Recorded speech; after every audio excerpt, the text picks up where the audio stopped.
Acá hay una pregunta que se repite en los ámbitos sociales, políticos, educacionales todo el tiempo, pero que no por eso ha dejado de ser picante.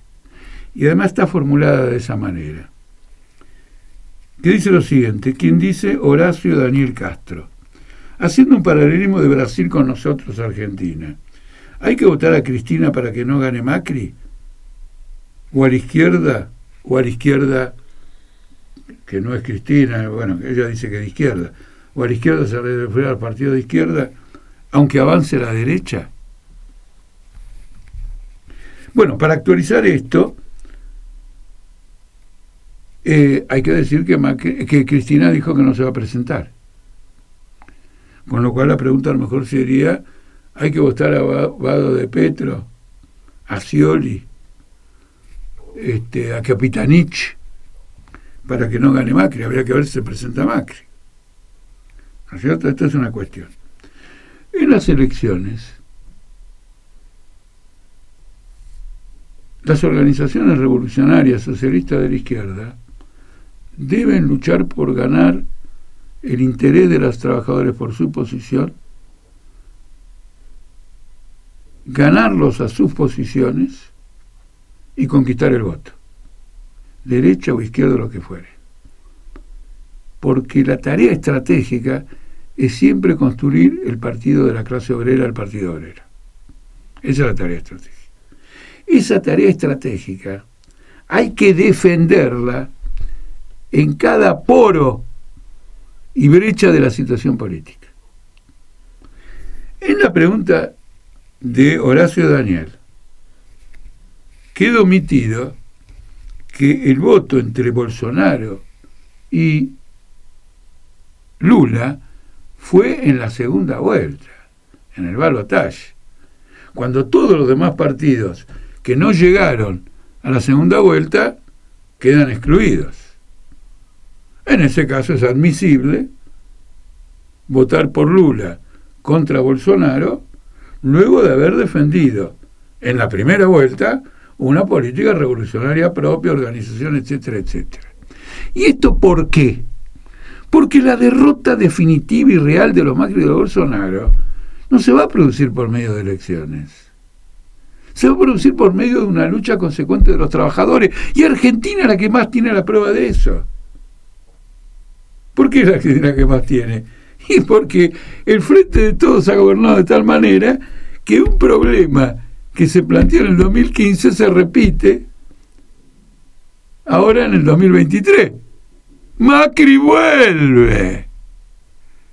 Es decir que el que votó a Scioli para que no suba Macri, pensando que había que hacer todo para que Macri no sea gobierno, luego fracasó Macri, vino el gobierno, consiguió eso de Macri, que quiso en el 2015 que Macri no sea presidente, lo consiguió en el 2019, y ahora en el 2023 viene la pregunta, che, ¿no habrá que votar a Cristina para que no vuelva Macri? ¿A qué jugamos? Entonces sube Macri, fracasa, y entonces viene Cristina y vuelve Macri. ¿Y qué pasa en el medio entre todo esto? El deterioro de las condiciones de vida de los trabajadores. ¿Qué más? La desmoralización de la clase obrera, orientándolo a la clase obrera a que vaya como un saltimbanqui, pasando de un lado a otro para recibir la piña de todos lados. Esto es un impas. Pero inclusive en una segunda vuelta es necesario ver claramente qué distingue a ambos bandos. Bolsonaro es un fascista y Lula hizo un acuerdo tremendo con la derecha. Entonces, en muchos trabajadores, el tema de la lucha contra el fascismo se planteó y tomó una forma electoral. El que quiere después luchar contra el fascismo para erradicarlo de Brasil, podrá empezar diciendo, bueno, muy bien, vamos a votar por Lula, pero con la condición de adoptar un programa de lucha de aquí en más que destruya realmente a Bolsonaro, porque la mayoría parlamentaria en Brasil es bolsonarista. Por lo tanto, Lula tiene que entrar en compromisos, si respeta eso, con Bolsonaro. Bolsonaro en Brasil es medio gobierno de Brasil, a través del Congreso, a través de la presión de las Fuerzas Armadas, etcétera, etcétera. Eso hay que tenerlo muy presente. Acá, cuando se produjo la confrontación entre Scioli y Macri, en el frente de izquierda sostuvimos, ninguno de los dos, votemos en blanco. ¿Y por qué? A la luz de todo este análisis. Porque Scioli era un calco de Macri desde el campo del peronismo. El programa de Scioli era el mismo programa de Macri. Teníamos que explicarle al trabajador que acá no hay una diferencia entre el fascismo y democracia, entre un obrero y un patrón, entre otras diferencias, llamémoslas secundarias, respecto a la gran diferencia revolucionaria, sino que acá había una similitud completa y que el kirchnerismo estaba promoviendo a un macrista de sus propias filas. Scioli era exactamente lo mismo, Scioli iba a devaluar, Scioli iba a hacer el tarifazo, etcétera. Y al final de cuentas, ¿quién hizo el tarifazo? Lo hizo Macri, se vino abajo ese tarifazo y ahora lo está haciendo Alberto Fernández con Massa. ¿Y con quién gobernó Macri? Con Massa. ¿Y con quién gobierna Cristina ahora? Con Massa. Se intercambian.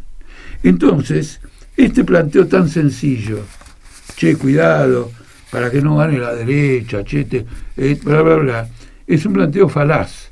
Hay que tomar una posición integral. En las luchas electorales, aprovecharlas a fondo para desarrollar la alternativa revolucionaria internacionalista de la clase obrera. Luego, en los balotajes, cuando uno no está presente en esa situación, considerar concretamente qué es lo que está en juego y en qué medida se imponen algunas modificaciones tácticas, porque la lucha contra el fascismo nunca se va a producir por medio de una elección, sino por una transformación del conjunto del régimen social que erradique al fascismo, es decir, que lo haga en su raíz, que es la sociedad capitalista.